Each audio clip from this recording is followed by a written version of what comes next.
We're updating these stories because the quality of the original has deteriorated somewhat and have decided to clean it up with a few improvements.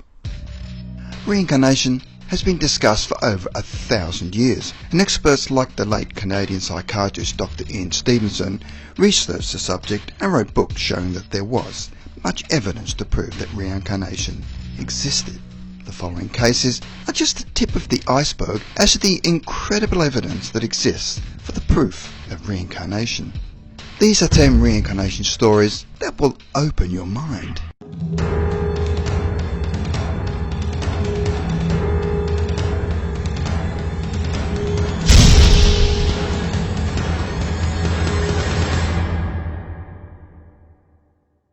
Number 10. Barbara O'Carlin.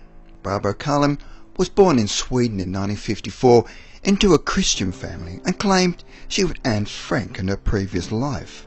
As a child, she was aware that she had lived another life as Anne Frank and had vivid dreams and a fear of uniforms, but it was not until she started school that she found out that Anne Frank was famous and decided it was best not to go around claiming she was Anne Frank in a previous life. When she was a child, her parents went on holiday to Europe and visited Holland and Anne Frank's house. When they arrived, Barbara knew the streets and was able to direct her parents to the house.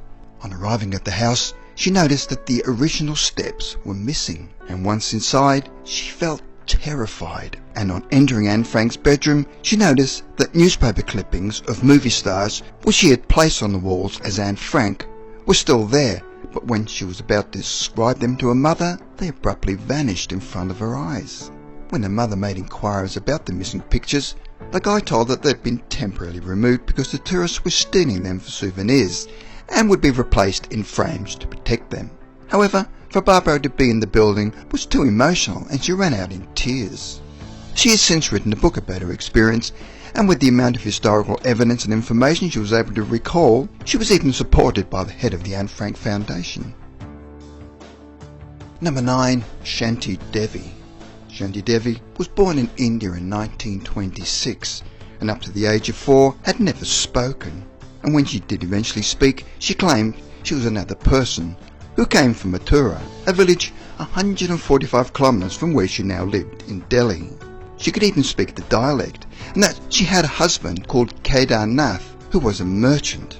She described the town where he came from, and how she died giving birth to a son 7 years earlier. It was later proved that Kedarnath did indeed exist, and when word got out, he decided to visit Delhi, pretending to be his brother in order to trick her. Shanti immediately recognised him as her previous husband, and asked him whether he had kept his promise that he had made on her deathbed. Mahatma Gandhi even showed an interest in the case, and with his promptings, Shanti and her team visited the village of Mathura, where she was able to describe landmarks and was able to guide the team to the home of her previous life and to her husband Kedar's merchant shop. At the shop, Shanti identified her sister, who after talking to her verified that Shanti was her dead sister Lugti. Shanti knew who all the neighbours were by name and was finally able to meet her son, whom she had died giving birth to. Number 8. Jennifer and Gillian Pollock. Joanna and Jacqueline Pollock were two sisters who were born in Hexham, Northumberland, UK, who in 1957, whilst walking to church, were struck and killed by a car. Over 1 year later, in October 1958, the mother gave birth to twins, who they called Jennifer and Gillian. The parents noticed that the girls shared the same birthmarks and scars as their deceased sisters, and when the parents brought out the box of toys belonging to the previous sisters, they knew the names of the dolls. The girls also shared a fear of cars and had nightmares screaming that the car was coming towards them. When they visited the old playground at the school where they used to play, they knew exactly where everything was located. Number 7. Chase Bowman. Chase Bowman was a young boy who had a fear of loud noises and had always suffered from eczema on his wrist. He was always describing to his mother his experiences in a battle, and reflection on what he had said appeared to be the American Civil War, where as a black soldier he was shot in the wrist, is patched up in the infirmary, and then sent back out to battle, of which he did not want to return. All he wanted to do was go back to his wife and child.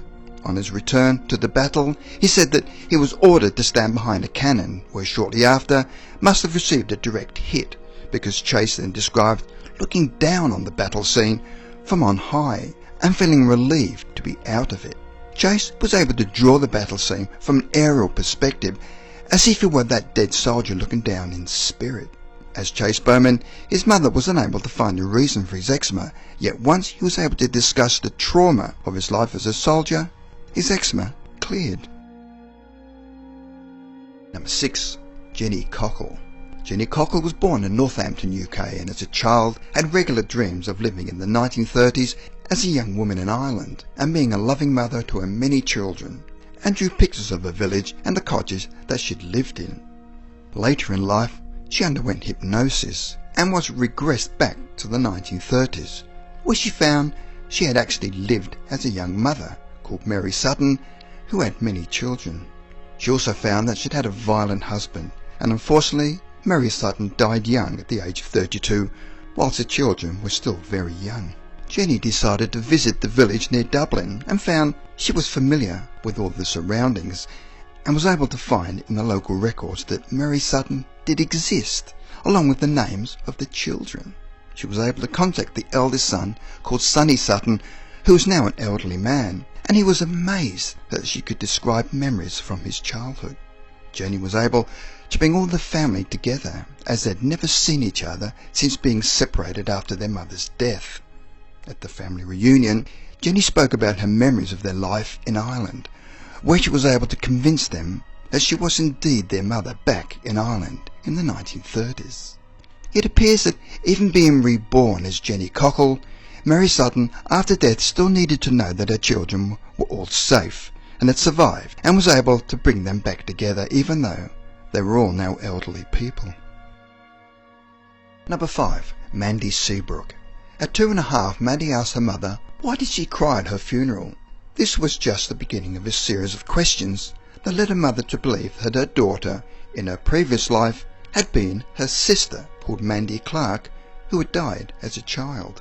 Mandy Seabrook told her mother that she appeared at the funeral as a spirit and observed all of the mourners. A ball that had been placed in the coffin that at the time her mother was unaware of was later confirmed by a relative. Mandy Seabrook said that it had been raining on the day of her funeral and the ground had been muddy, and she was able to describe how her mother as a child had slipped and nearly fell in. The family were now living in north of England, and when they came down to visit London, Mandy Seabrook mentioned to her mother as they were going past the cemetery that was where in her previous life as Mandy Clark she was buried. They decided to stop at the cemetery where Mandy Seabrook was able to find a grave, even though it did not have a name on it, but was later confirmed as the grave of Mandy Clark. Number 4. Helen Pickering. In Sydney, Australia in the 1980s, an Australian housewife called Helen Pickering was hypnotised by a psychologist called Peter Ramster, who regressed her back to Blairgowrie, Scotland in the 1870s, where she had practised as a doctor called James Burns. Under hypnosis, she was able to describe in a Scottish accent the town, the pub she drank, and the area where she practised as Dr. James Burns. They later checked archives and other old records and proved that a Dr. James Archibald Burns did practice in the town. Helen and the psychologist then took the long journey from Sydney to Scotland to verify what had been said under regression. There they met two people, an historian and a reporter, where they visited the old College of Medicine called Marshall College in Aberdeen, where she claimed she had studied as a young male student in the 1830s. Helen had accurately drafted an outline of how she remembered the building and described in detail how it looked in the 1830s, even though 150 years later there had been many alterations. Helen was able to describe to an historian at the college details of the building which he claims she could not possibly have known, as the old drawings he had taken out of the archives had never been released to the public. Was this actual proof that Helen Pickering had indeed attended the college as James Burns in the 1830s? Number 3. Gwen MacDonald. Gwen MacDonald was an Australian housewife who was hypnotised by psychologist Peter Ramster. Gwen had been regressed back to the 1770s in Somerset, England, where she'd lived as a young woman by the name of Rose Duncan. Gwen had never been to England, and when she was regressed, she was able to describe in detail various landmarks and especially a tavern which was called the Pilgrim's Inn.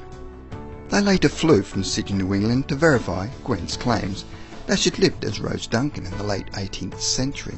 The first place they visited was the tavern which Gwen had described, which was now called the George and Pilgrim. However, in 1792 it was called the Pilgrim's Inn. This was an amazing similarity.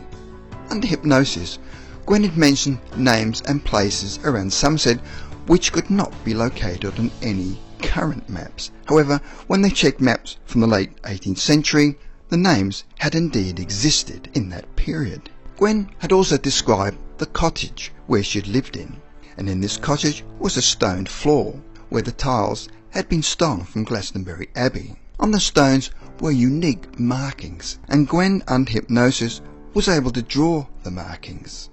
When they visited Somerset and its surroundings, Gwen was not only familiar with the area, she was also able to direct them to the cottage, which was now known as Rose Cottage, and records showed that it had been occupied in the 1700s by a family called Duncan.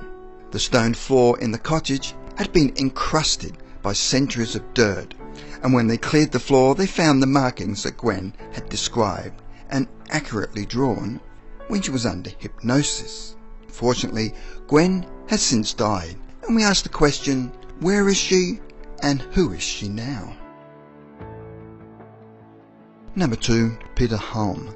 Peter was born in Birmingham and was hypnotised by his brother Bob, who was an amateur hypnotist, and his brother was able to regress Peter back to the English Civil War in the 17th century, where he was a foot soldier called John Raphael, forced to fight in Oliver Cromwell's army.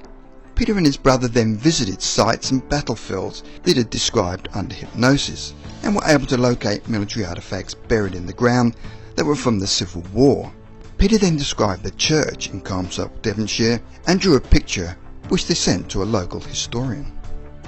The picture that Peter drew on hypnosis showed a tree growing out of a tower with the spire inside.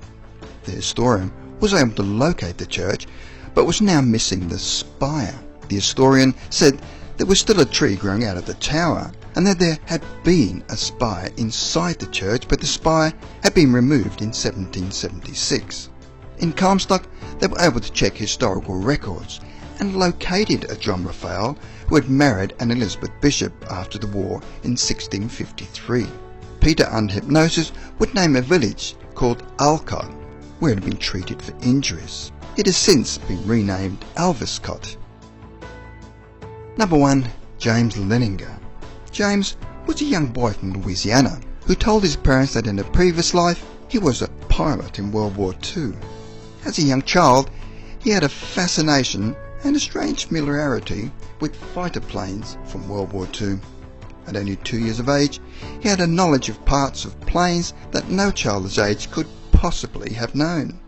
He had regular nightmares of being trapped inside a burning plane and was able to draw vivid pictures of planes and warships and overall battle scenes. He claimed that he was shot down by the Japanese, and the plane he flew was a Corsair. He even knew the name of the ship he served in, called the Natoma, even the names of some of the crew members, and when they checked the records of their names, they proved to be factual.